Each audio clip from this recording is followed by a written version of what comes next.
I am. I just had one previous one right before you, so that lady was cool. I'll tell you a little bit about her later. Yeah, me too. Pete and I have been working a lot together since his husband out of the picture right now. That's been pretty awesome.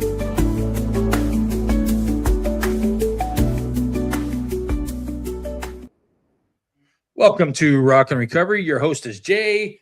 Long anticipated part 2 of SELA with Looking In Through the Glass and her podcast.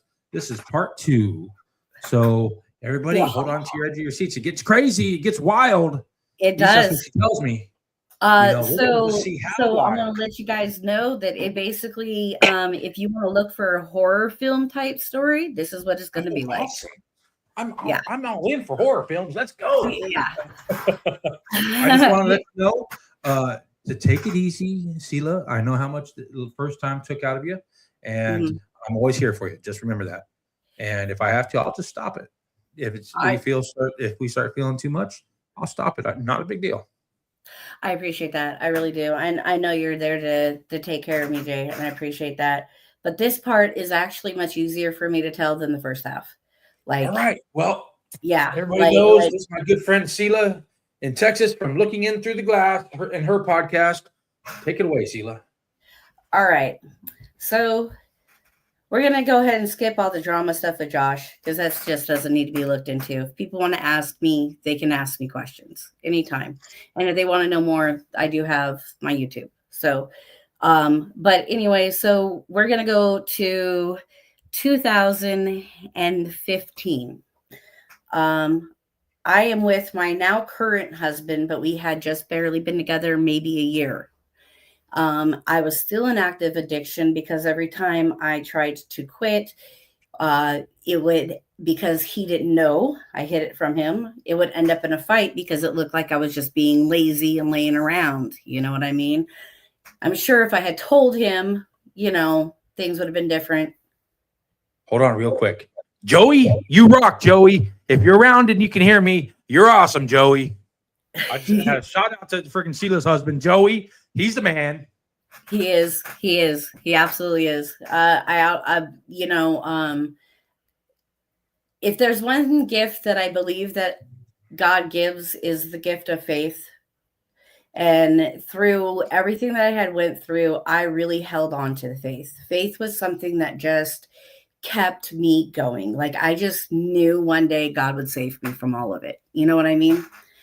But anyhow, so we go to Grand Canyon, first family trip with our kids both together. And we had just bought our own vehicle together that fit our large family because we had 7 kids together. So we went to Grand Canyon and very shortly after we got there. So I don't remember a whole bunch about the trip. I remember we had been there just for maybe a half an hour to an hour. Because you have to take buses to different places there. And we were at one stop and I had to bend down to tie our youngest son's shoe. And it happened to be right underneath a metal hand railing. And I guess Joey said that a bus backfired and it caused me to jump up with everything I had. And I have very large legs. There's meat there. And I hit the very top of my head on that metal, the hollow metal, and it reverbed. I hit it so hard, it reverbed all the way down. And right then, I was in the height of a PTSD from prior relationship, undiagnosed. And right then and there, it triggered a PTSD moment. Like it hit it. Because everybody's staring at me, that was a big trigger because that was something that I went through a lot in previous relationship from being yelled at in public and stuff. And I, in my head, honestly thought that Joey was starting a fight with me. He wasn't. He was just standing there. Now I can look back at it, just totally what do I do? What do I do? I had refused to go to the doctor. He wanted to take me to the site doctor there. And I had refused. I said, no, this is our first family to get together, not realizing how bad it was. It took 3 days. And when I went to the hospital, it was mainly because I was having complete blackouts. Like they said it was like SELA left the building. And if anybody understands anything about seizures, that is a type of seizure that happens. It's called a pre-mal seizure. And so we went to the emergency room, and I remember them asking me some questions, and some of them I got, but when they asked me, do you know what the date is? And of course, me having attitude naturally, I looked at them and I was like, yeah, I could tell you the date. And I couldn't remember not a single month. Like it just went blank. And I sat there, and then I started getting frustrated. I'm like, I know what a month is. What is a month? What is a month? And they said, it's okay. We understand. And they said, do you know who the president is? I got everything else right. But on that part, it just completely was gone. And so with concussions, for people that don't understand how concussions are measured, they are measured based upon the vibration that goes through the different parts of your brain. Oh, wow. The more parts of your brain that has been vibrated, the more severe the concussion was. And they eventually said that my concussion was severe, that they're shocked that it didn't take my life. I was fortunate enough, there wasn't any bleeding that they seen at that point in time. And they couldn't tell if I actually cracked my skull because it happened right up here in the suture lines. And because there's variations on how people's suture lines suture up, that they couldn't tell if there was an actual crack in my skull. But when you look at my MRIs, my skull goes down like this, pretty far. But there was no swelling. They said basically that there was nothing they can do, take me home, told me no driving, this and that. I was then going, okay, I tried going without, and that wasn't working very well. Going through the withdrawals along with a head injury, as severe as mine was not, it just was not going very well. So I continued an active addiction. And so then fast forward a while, and we decided we're moving to Texas. And we moved to Texas, and I'm driving, packing, I'm doing everything because I'm 100% counting on my drugs to push me through. Right. I was doing a lot to keep me pushing. Because so now you're pretty dependent on them. Yeah, I was highly, highly dependent on them to be normal. So with the head injury, it pushed me to do even more so than what I would have done prior. When you have a concussion, your brain forgets how to function. Like, I knew the things that it took to put mayonnaise on my hamburger, but I did not know the functionalities that it took to get the mayonnaise onto the hamburger. Gotcha. Like, and that's the kind of, like, I know the date, and then when it was actually there, it was gone. Like, and math, stuff like that, it really, really messes up the function. Your brain forgets how to function, and that includes hormones and chemicals. So we move to Texas, and I make the decision with myself, because Joey's still unaware of my addiction at this point in time. And I go, okay, I'm gonna new start, new state. I don't have a plug out here. I'm gonna start fresh, with this thought of that I was still normal, which I still wasn't, because I was still very severely. I have post-concussion syndrome, which means that my brain is always in a concussion state. But at that point in time, it was still, the brain injury was only maybe 6 months in. So it was still very, very fresh. And it was still very, very difficult. And I'm lifting heavy things. I'm packing. I'm doing everything I should not be doing. Now, this is where it starts to get a little funny. We move into this house in Plano, Texas. Beautiful house, but we didn't pick it out. We weren't able to go there. And if anybody that follows my YouTube, they know that I have certain gifts that I've always been able to sense things. I've always been able to see things that others cannot see. Things have communicated with me. When I say things, I'm talking things of a darker level. Like I've always had dreams of them chasing me down and trying to keep me from speaking. That was always the dreams, as they were trying to keep me from speaking. And so when we moved into this Plano house, we got there. It took over 24 hours straight drive. I was absolutely, yeah, it was so exhausting.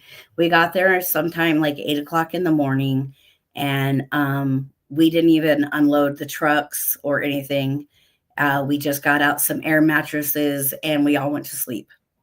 Dang.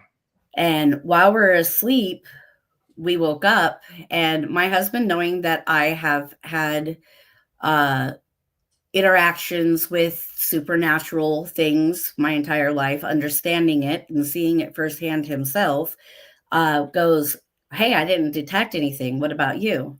And he goes, there was a little girl that I seen. I said, that wasn't a little girl. I wasn't a little girl. I said, that was him trying to play as a little girl. And he goes, what do you mean? I said, that wasn't human. And we had so many stories in that house. But that's when my seizures started. And we can go two different ways. And I honestly, truly feel that we are in a war that we don't understand. Us humans don't understand fully. And even being part of being in that war, I don't fully understand everything, you know? A lot of people will say that it was psychosis because of my head injury. And, you know, maybe some of it was, but I'm not going to discount the miracles that I experienced, you know? So I told him, I said, no, that's not a little girl. Immediately, I start saging. I start doing cleansing. I get some anointed oils and start doing stuff. We had people come in from the church and do blessings and do prayers over the house. We're talking things hitting your pillow. Something will smack your pillow right in front of your face. I remember one time we were in the shower, and like I said, I can hear them. It straight out told me, Joey and I were in the shower together, and it liked to hang out in my closet. And it told me, it said, I'm going to use your brain against you. I'm going to make everybody think you're crazy. And I just broke down and started crying, you know. And I told Joey, I said, it said that it's going to make me look crazy. And it did. It absolutely did. In the medical field, they don't really acknowledge these kinds of things. And then when you're experiencing a head injury on top of that, and then the seizures started. And they started at 3 o'clock in the morning, in the middle of the night. And I can hear people when I'm in my seizure. Like most of the time I can hear them very clearly, but I'm unable to respond. And there was a whole lot of stuff that happened with that. I don't know really how to break that all down big time. Like if you have any questions, you can, but like it would give me nightmares. It would attack me. Like I told Joey one time, I said, it's going to pull my leg in the middle of the night. And Joey goes, okay, well, we'll switch sides of the bed, not believing me. And I said, okay. And sure enough, in the middle of the night, he woke up to something pulling him, yanking him off the bed. And it had a hold of his foot, and he had broken both of his feet. One from it pulling on him, like he was halfway down off the bed, and it pulling on his foot on the toe. And then the other one from on the top from him kicking it off of him. Like he said, there was something solid that kicked, and there was bruises on the top of his on his thing. And I honestly, truly feel that this thing was trying to take over me, if that makes sense. It does. I was having anger seizures that would happen. I would call them my anger seizures, and they're partially PTSD. But there was elements to them that if you look at recordings of people having demonic type seizures, mine looked very, very similar. And I would be in these things for 5 hours. Wow. I was doing a blessing, and I was going through, and I had a plate explode right in my face as we were doing the blessing. The plate wasn't hot. I was holding it with my bare hand, and it just exploded. Like, I hit a certain part and it just exploded everywhere, and everything started to catch on fire and stuff like that, because I was doing the frankincense and myrrh and sage and all the things that, all the things that you're supposed to do. It was a really, like, I can tell you a lot of different stories. It was really, really crazy. But the seizures just continued to happen for a year straight, nonstop, because I refused to. The seizures came. I wasn't doing any drugs, right? Then my aunt got sick, and this was 2017. My aunt got sick, and I was out in Las Vegas, and she had small cell lung cancer, and it had spread throughout her entire body before we had even known that she had it. Mm-hmm. So they had given her 12 weeks to live. And this aunt was the aunt that all throughout my active addiction and all throughout my relationship with Josh never turned her back on me. Always was there for me, and always said whatever decisions I made were up to me, never downed me for continuing to be in an abusive relationship, stuff like that. I never got that judgment from her. So, and I spent almost every day with her. Like, I spent so much time with her. She was my best friend. So I was in a really bad place, and I was out there taking care of her, and it was my mom was taking over, and I got a break, and I went over to a friend's house that was inactive, and I said, fuck it, I'm going to use. I'm done. And so I started using, and then the seizures didn't happen. Just like that, within an instant. Like, it was just like this miracle. I'm like, what the hell? And then I go back home, and of course I go back home with only a little bit, because I can only hide a little bit, you know what I mean? And so I'd go back home, and I'm okay back in Texas for a little bit. And then when I run out, the seizures start happening again. All this crazy things start happening again. These things are hitting me more and more, harder and harder. And I'm not knowing how to. I'm like in this. I don't even not fully try. I can't really fully comprehend even myself to the depths of. I was trapped inside myself. Like, I was having these freakouts where I would destroy the house, and I couldn't even communicate with myself. Like, I was watching it happen. Wow. Like, behind the doors, but I had no way of controlling it. And and these things were, I'm attacking my kids. I'm attacking my husband physically. I'm destroying things, and I go into these, and then I'll fall down into a full-blown grand mal seizure, and then I come back and I'm me. Like, it was just, and this was all happening all through this entire time. But when I was high, it didn't.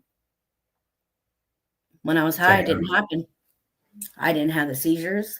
Now, I still had issues with my anger, and of course, with head injuries, my emotion centers were all messed up, and I'm, like I said, there's a lot of people some of it was head injury, and some of it I just know it wasn't. And then so we go through all that, and then I just say, okay, I'm going to start using again, because I can be awake. If I'm not using, then I'm in bed for months, and I'm having literally up to 90 seizures in a week. Like that, at the height, I was having over 90 seizures a week. I'm going from hospital room, emergency room to emergency room to emergency room. And they're telling me that I'm faking it. They're telling me that I'm making it all up. They're telling me that it's all just in my head, and I'm doing it for attention. Then they're saying that I'm seeing and hearing things that aren't there. and this and that. They were trying to put me in the psych ward is what they were trying to do. The terrible thing about seizures, unless it actually happens in an emergency room and they can actually view it, there's really almost no way for them to actually tell. Well, even so, I have non-epileptic seizures. But even before they were doing brain scans, even neurologists, they were coming in, the ER doctors, they're the worst. They are the worst when it comes to that because they get a crash course and they only get told what these certain things that you do. And if it doesn't match up what they see or what they envision in their mind, then they don't know how to see it. They don't understand it. And if you're not hooked up to an EEG where they're doing your brain waves and everything, and I had, I don't know how many EEGs, but my brain waves weren't the issue. It was my head injury and whatever else was haunting me and taunting me and attacking me. It was doing things to me in the middle of the night. It would try to choke me. People were being pushed. It would throw things. I would be at the grocery store and things would come crashing down at me at the grocery store. And people looking around at me like, what the heck? And I'm like, you seen that too, right? And it happened all the time, like all the time, all the time. And so where was I at? The doctors were telling you that you're faking it. Yeah, the doctors were telling me I was faking it. And I had gotten to this point because I'm sitting in a waiting room, an emergency waiting room, and I'm having seizure after seizure after seizure. And at these point in times when I was having my seizure, I would get this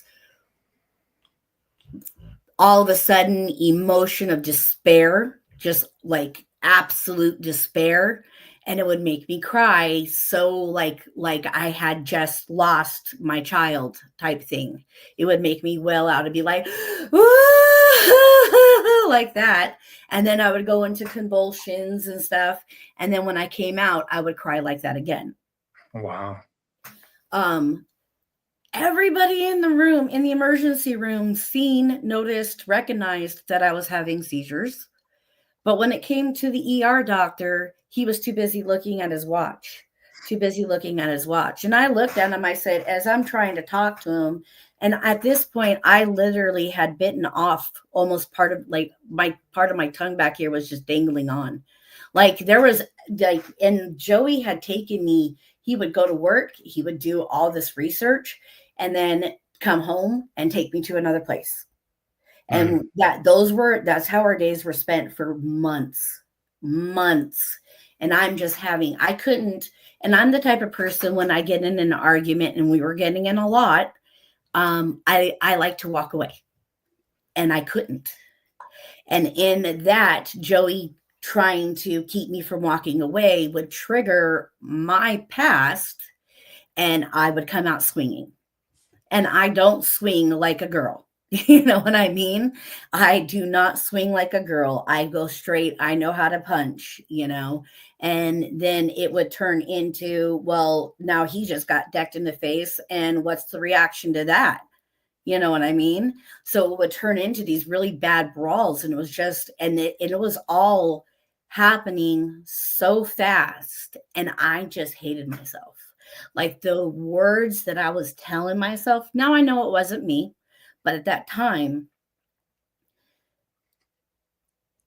it was so evil to me. Like we all have that self-talk, and I'm a firm believer. I don't think that's them telling themselves. I think that's something on their shoulder telling them, and that's exactly what it was like. And I really can't. I can't go into a whole bunch of different detail. Like my husband and my kids could give more detail on that stuff because my mind, I don't remember these things. Like I would come out, I would wake up and the house would be destroyed, people crying, like faces red, things broken, and everybody cleaning it up.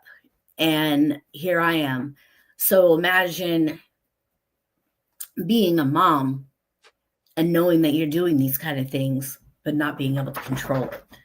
And the Yeah. only time that I seemed that I did have any kind of control over it was when I was high.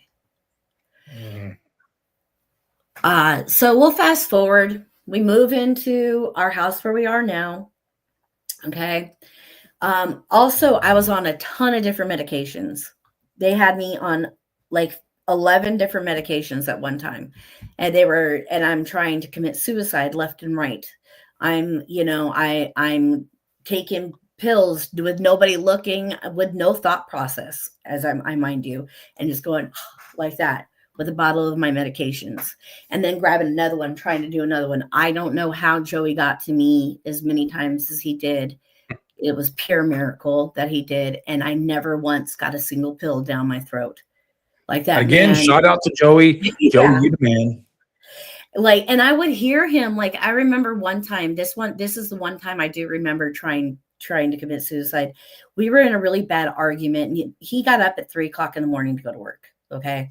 And we're in our room, and he's getting ready for work. And I don't remember what I was saying, but I know my mouth was running, and it was all negative stuff. And I remember him turning around so vividly, looking at me as he was putting on his belt and going, "You're a fucking horrible mother anyways. What does it matter? You're nothing but a piece of shit." And I just looked at him and I went, "Oh, really?" And I went, "Fine." And I went like that. And I had a big bottle because they were prescribing me on so many different things. And I had a big bottle, and that bottle was empty in my mouth. Like, there was no way that I was spitting them all out. And he got across. I know my husband would have never said something like that to me. Right. I know. Never in the worst, even in his worst moments with me, he has never once ever said anything mean or put me down in any way, shape, or form. You know what I mean? I don't know what it was that did that to me, but I remembered that so vividly. And he asked me afterwards, "What the fuck were you doing? What the hell? What's wrong with you?" Because of him not understanding. And I looked at him, I said, "How could you be so mean to me? Like, you told me I was a worthless mom." And he's like looking at me going, "Yeah, going when?" And I'm like, "You were standing right in front of the mirror." And he's like, "I never turned around." He goes, "I never turned around." And I didn't believe him for many years. For many, many years, I didn't believe him. I mean, I know it now, but for a long time, I didn't believe him. I remember my son, like, pounding on the door, on the bottom, like, because his bedroom was above ours, and I was in the middle of a seizure, and I'm just screaming, and I'm just yelling, and I'm just like, the evilness that came out of me, like the things that came out of me are not me. And I remember my son hearing him stomp, and that was just the other thing that set me off, and I start yelling out all this stuff. And I remember coming in and out and them having a rag on my head because I would get so hot. I would be hot to touch. And it was just crazy, crazy stuff like that. This is what our life was consumed of. So we move into this house, and I get off some medications. I said, "I'm done with the medications, this and that." And then it's when I start using actually more often. I'm having it sent to me, and I'm going out there more often. I'm going back and forth, this and that. And I'm in this for a while, and it's been about 5 years now. And Joey starts looking at financials and starts noticing patterns. Mm-hmm. So now I'm like, fuck, okay, how do I handle this? And at this time, Giselle knew. I had come to Giselle and I had told her about it, and her husband knew, and there was enough evidence at that point in time and with everybody to tell Joey, "No, when I'm not doing it, I'm having seizures, and I'm going into these angry things, this and that," right? So I have them sit down with me to talk to Joey. And I tell Joey, I said, look, I understand I've lied to you all this time. So if you want a divorce, I can understand that. I said, but I'm going to ask you one thing, and that's not to take away my kids and not to use this against me. And fortunately enough, and he did contemplate, of course. But I told him, I said, I do want to get off of it. I just don't know how. I just can't. Every time I try, Right. I'm going into seizures, which at that point, having that knowledge helped fill in a lot of blanks for him. And fortunately enough, he realized, no, you're not this, you're not out there selling yourself for it type thing, but, he stayed with me. And not saying that I was saved from that. I was fortunate enough to not have to ever go there. I'm not saying that to judgment Right. on anybody, just to clarify. I was saved. I was fortunate to not, I'm not saying I would have never, but so we sit down, we talk about it, and at that point in time, I make the decision of, okay, I know whatever I tell my husband, I am going to have to follow through with. I don't know how, but I promised I would get off of it. I don't know how I'm going to do it. And the only way I know how is by praying, because this was the only question, the only thing I could do. And I tried cutting down, go into seizures. I tried slowly, after months, going down, go into seizures. I tried cold quitting, going into seizures. And at this point, I'm putting my daughter into danger because she's going and getting it for me. I'm putting her into dangers of really changing the trajectory of her life. And I'm realizing this, but I'm not at the capability of going and getting myself, because I can't drive, because I've had 120 seizures in the past 2 weeks, But every time I would use, I would pray.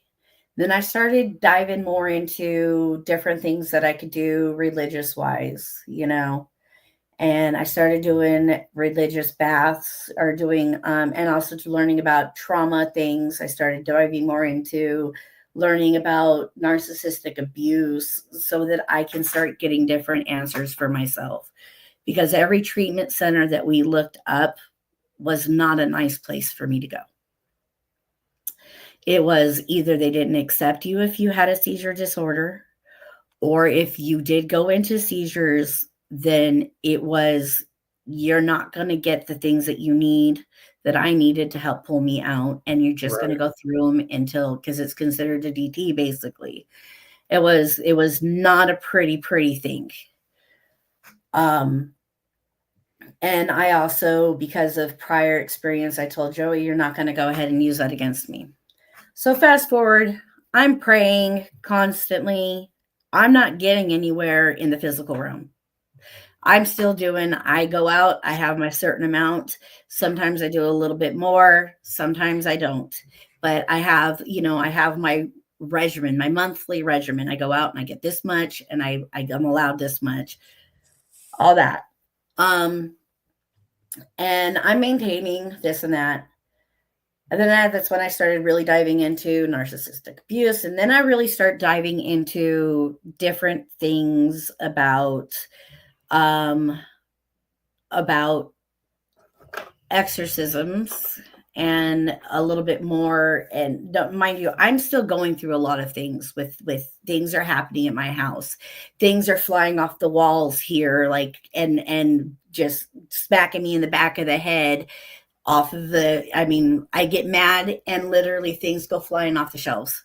It was Right. just crazy things are happening. I can't even get into all that. Right. So I started learning about spiritual baths, different prayers, this and that. And I start practicing all these things. And I really start diving into all this stuff really hardcore. And one night I go and I tell Joey, go ahead and go play some video games. I'm going to go take a bath. And I put my little oils in there, did my little whole routine, blah, blah, blah. And I remember messaging Joey because I thought I was going into seizure. I wasn't going into seizure this time. Oh, I'm sorry. I'm missing a whole step. There comes a point where Joey hits me. We got into a physical fight and Joey hits me. Wasn't his best moment in his life, you know, but Joey hits me, and I'm going to leave him, and I'm dealing with all this stuff, and I'm coming back from my cousin's house that I stayed at for 2 weeks to get away. And I'm listening to Jelly Roll, of all things. And his music is really hitting me. Like, it's really touching me. And I'm praying throughout all of this. Like, these 2 weeks, I'm like in a hardcore sabbatical prayer type thing, trying to get some answers, trying to get some direction. And I heard, as I'm driving home, you need to come out and tell everybody about what you do. You need to let everybody know. That's your step one. And I said, fuck you. There's no way. I didn't spend all this time hiding my addiction for everybody to know, you know? There's no way. I've got people that made up lies about me prior in my life, and I'm not going to tell them that they were fucking right about me. No way in hell. And then I got told, like, and I'm having this conversation with God, and I'm hearing more and more. And Jelly Rolls, there was this one song, and the verse really stuck out to me, and it was talking about he hears the voices, but he doesn't know where they're from. And that hit me so hard. Those words just right there alone, I had to pull over to the side of the road because I was crying so hard. And that's when I decided to actually come up with Looking Through the Glass. And I was like, okay, so step one. And so anyways, I fast forward to this bathtub thing. This is about 2 weeks after that. Okay. And I called Joey in. And at this point, there's water all over, about 2 inches of water all over our floor in our bathroom. And we have a very big bathroom. Where our bathroom set up, you walk through double doors, and there's a big giant bathtub right in the very middle. And then you have like the toilet, sink, and shower. And then our closet's back there. There's like even 2 inches of water in our closet. And Joey comes in. I'm in and out at this point. I am screaming at the top of my very lungs to myself, my own name. And then you hear a different little voice going, SELA, let it go. It's not yours. Wow. And then you hear this growling. And I'm not kidding, Jay. When I say the water boiled, the water fucking boiled in that bathtub. There's noises of like this kerblunk and water flying everywhere, but I'm like this. And Joey's watching all of this. He's witnessing all of this. And he said that my face changed, literally. My face changed shape. He said the different voices that came out of me. He said that there was one time I looked at him and I said, do you know what the fuck is going on right now? Like that at him. And he was just like so blown away. And this went on for like a couple hours, I guess. And it hurt. I remember coming out of it and it hurting like right here so bad. And I would just be like, it just hurts. God, it hurts. And then I would, SELA, it's okay. It's not yours. Let it go. Type thing. Like all of this is going on. And finally, right at the end, I kind of felt something like that hurt just be like plucked out of me. And my body literally went like up in the air and then gently back down into the bathtub. Wow. And I come to and I see my husband in the very deepest, darkest, furthest corner he can get from me with a towel in front of him like this. It's just like that. And I said, "What the fuck was that?" And he goes, I don't know. And I was like, was that like some witchcraft shit that was done on me or something? What the fuck? And he was like, I mean, literally shaking, pale, like, I don't know. Wow. And in all this time, we kind of just go on forth. I'm like, okay, move on with my life. Not knowing how to handle all of that. And literally, I was still using, I'm still in active addiction at this point in time. I start looking through the glass. Giselle and I start looking through the glass, and this is like the very, very early stages of us on YouTube. I come out and I tell my children about my addiction.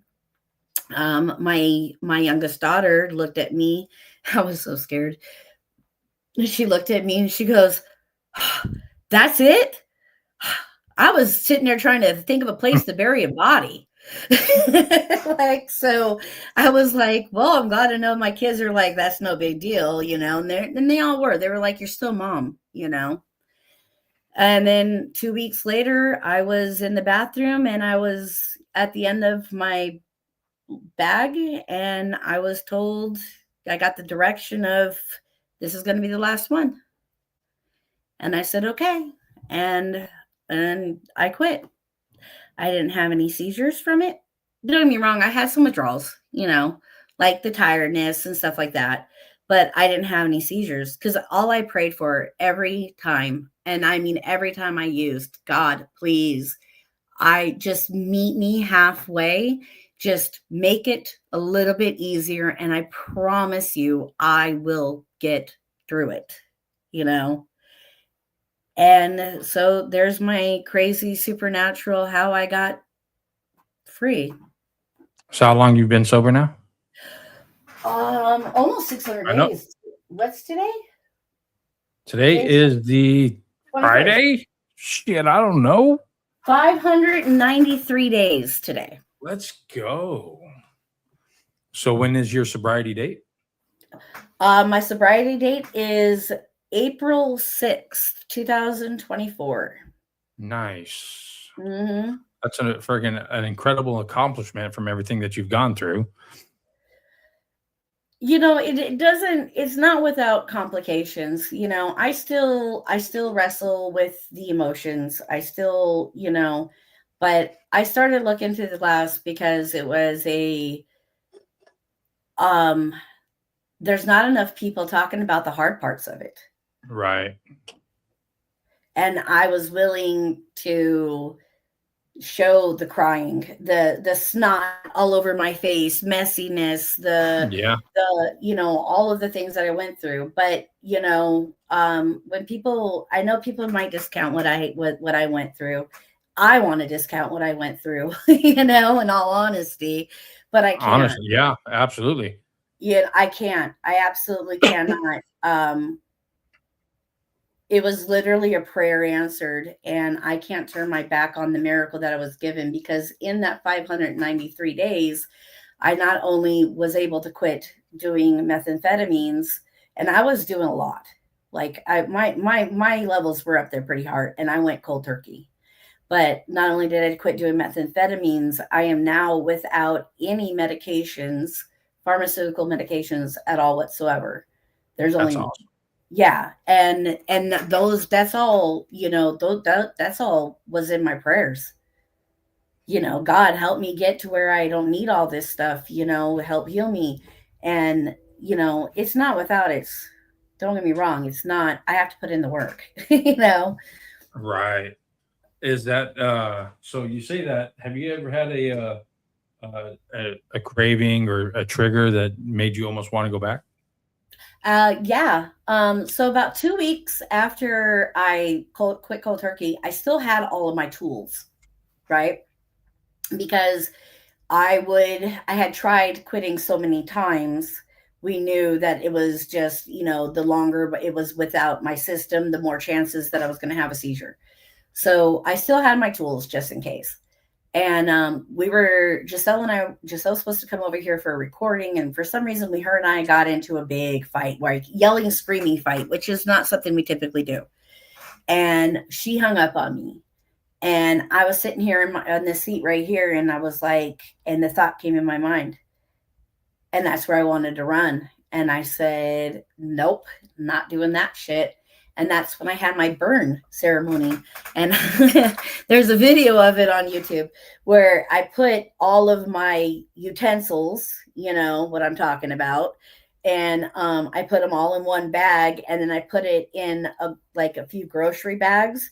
And then I took them out, and I had this ceremony where I let out every single fucking aggression, and I yelled at it, and I just had this piece of wood, and I'm like on this big piece of concrete, and you see me just wham as hard as I can with that wood on it. And I just screamed at it, and I yelled at it, and I cried, and I told it all of the horrible fucking things that made me do, and all of that. And it just kind of, and then I went to my burn barrel, and I started putting all the wood in, and I burnt that shit all up. And I just sat there, and I had a burn ceremony. And that was the last time I had a craving. Now, do I understand? Do I have moments where I can understand where I had those cravings and why? Absolutely. Like it doesn't trigger as a craving anymore. It triggers as okay, now I understand why I did it there. Right. Oh, I understand that. Since then, so what do you do for self-care now these days? What do you mean? Well, one, I love myself. Number one, I love myself. I show up for myself, even when I don't feel like it. And that's not something I was very popular on. Not something I did in my active addiction. I let myself down every time I turned around. Yeah. Only to enforce that want for that drug. I do looking through the glass. I think that's my biggest thing that I do. What do you do? So I know we're talking about your podcast now. How big of a role did that play in your recovery? I think it was my savior, in all honesty. TikTok, you guys, meeting you and Kat and Steph, like you guys were my savior. TikTok helped me so much, and I was so against social media. Like I was like, I so don't have the energy for it. But in all honesty, I know there's a lot of drama that happens on the TikTok recovery things, but everybody that I've met on there has got a big heart. And, for the most part, I stay out of the drama. But yeah, I think the podcast and all that has been a lifesaver for me. It has given me something to take all of that negativity and turn it into positivity. Absolutely. So what are your plans for the future, if any? To make looking through the glass as big as possible, man. Of course. Absolutely.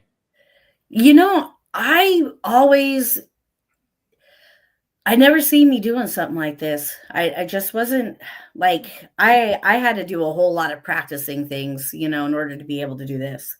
One, I always hated the way I looked, fat, this and that, and also I hid because of the predator that I had when I was Mike. First story one, if you guys want to know about him, part one. Also to hide from him because I knew that he was watching. But then, it just hit me, and I was like, you know what? God's going to protect me, and whatever needs to happen. But either way, I feel more and more every day. I'm like, well, I actually can see why God put me into this podcasting thing, Yeah. Yeah, that's an amazing thing. I'm so proud of you, SELA. Thank The you. fact that you and Giselle have taken that you've included her in your recovery and she's a big part of it is amazing. She was a big part of the injuries too, True. and that I think that was part of why I wanted to do it with her too, is because she watched me through all of it. You know, she was by my side through all of it, and she always knew me. She always looked right through all of that and always knew me for the Yeah. core. And I wanted to take the perspective of somebody that wasn't in addiction, but was somebody that lived through it as a child. There's not a lot of that out there either. And I was like, two different perspectives. And I want to just show how people can heal their relationships on their own. Yep. That's awesome. I'm glad we fucking finally got this part 2 done because we had to reschedule like 4 different times. All this crazy shit was going on all the time. I'm glad we finally got our schedules aligned enough to get part 2 done, which, hey, I'm loving. I'm always going to be there for you, SELA. Yeah, you and Joey both. You guys have been a big part of my recovery as well. So and Jessie, she's like a sister or whatever. But yeah, so she's been there too. And I can't wait till her kid's born. How excited is she? Oh my gosh, so excited. So we are trying to be patient about it. Yeah. Trying to be patient about it. Patient, like we can't do nothing about it. Yeah, pretty much. But going, but on this inside going, body, come on, let's go, body. Come on. I think you guys should just have a late Christmas. I'm cool with that too. I'm just throwing it out there. Just have a late Christmas and just call that the Christmas miracle baby. Right. Exactly. I don't know. She's starting to, she's starting to get like the little cramps and stuff like that. Oh, the body's starting to say, get it out of me. Yep. I'm like, that's awesome. I'm like, that's so awesome. You have any more cramps? I mean, it's still a little too early, just a little bit, but we only got a few weeks. Yeah. Cool. And it didn't help that I went and seen a friend's baby. His baby's maybe 3 months old last night. And oh my gosh, he was so cute. And he was I want to hold a baby. At me. Oh, Giselle's baby's gonna be punch a baby cute. Oh yeah, you bet. People look at me like punch a baby cute. Yeah, so cute. You want to punch a baby? All right, SELA. I appreciate you. Take a good rest of your day. Take a break. Do something enjoyable. Yeah. Well, it's all muddy here, so I miss my mountains. I got gators and turtles. I got gators and turtles too. Well, I was gonna send you when you sent me the picture. I was gonna send you the picture of a gator that was all stalking me when I was out fishing one day on the bridge. I'm gonna go find a place to fish. I live on Lake Pan area in Florida now. Big, huge lake. It's swamp billy country. This is what I call it, swamp billies. Hey, that's where you get the good bass, though. Yeah, and catfish. Yeah. Yeah, I got some. I make my own catfish bait. It works pretty good. Like I catch it within minutes out here. Yeah. All right, I might have to if a cat keeps acting up, but it might be catfish bait or gator bait. No, I would never do that to my animals, but still, I know. I threaten them with it all the time. Well, do you have the peacock bass where you're at? Yeah. Oh, Jay, I'm coming.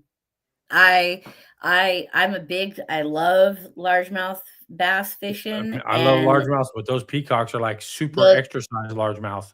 Yeah, those peacock. I'm coming to visit. I'm bringing my. I don't blame you. I don't blame you.